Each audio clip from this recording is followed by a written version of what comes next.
Assalamualaikum warahmatullahi wabarakatuh. Pada kesempatan kali ini kita akan membahas mengenai ihtikar.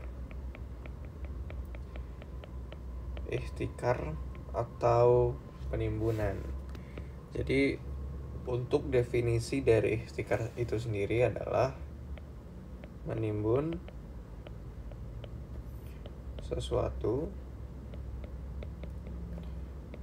pada saat harga barang melambung tinggi. Ini adalah definisi dari ihtikar. Intinya adalah menimbun. Kalau ditanya mengenai tujuan dari ihtikar itu apa? Sebenarnya intinya adalah untuk mencari keuntungan.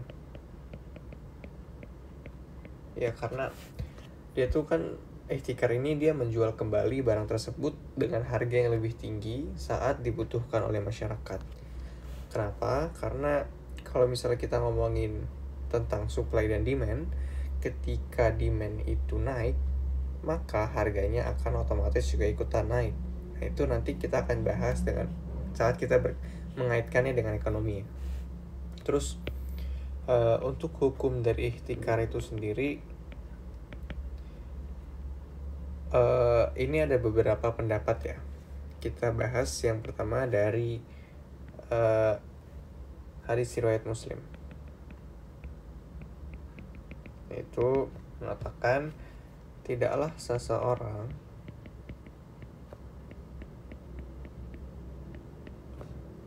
melakukan penimbunan melainkan dia adalah pendosa. Dia adalah pendosa.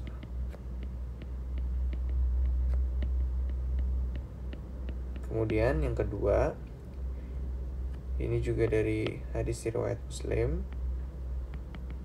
Hadis riwayat Hakim, yaitu Rasulullah melarang penimbunan bahan makanan.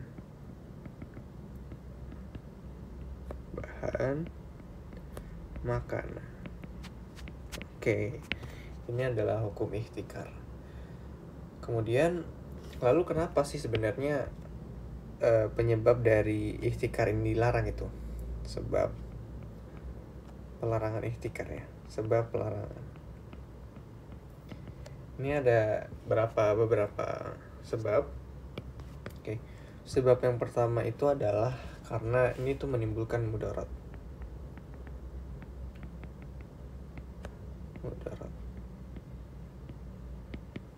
Kemudian yang kedua itu adalah mempraktikkan model bisnis yang tidak sehat.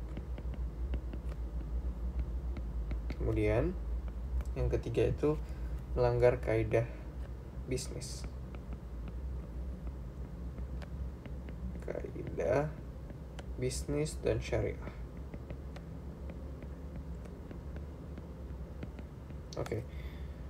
Dia ini melanggarnya gimana? Karena tentunya ihtikar ini dia tidak mengikuti aturan normal untuk supply dan demand.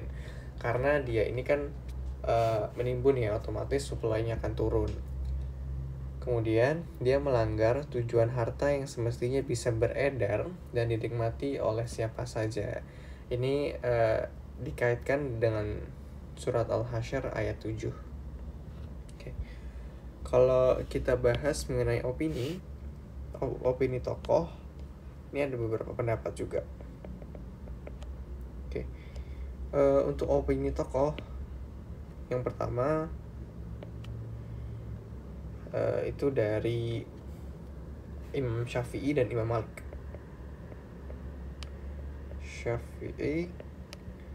Imam Malik.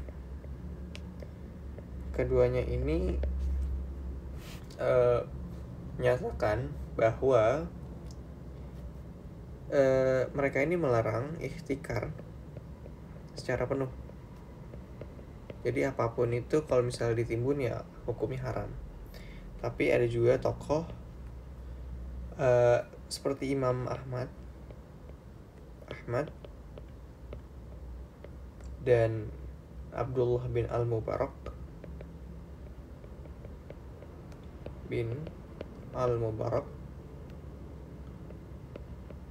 yang hanya mengharapkan ihtikar pada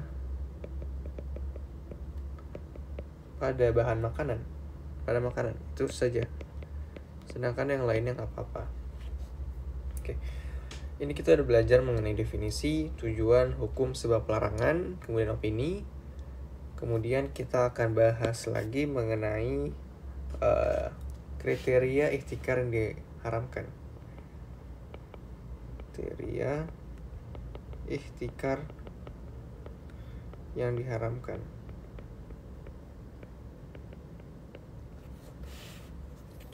Oke, yang pertama, dia ini mengupayakan adanya kelangkaan.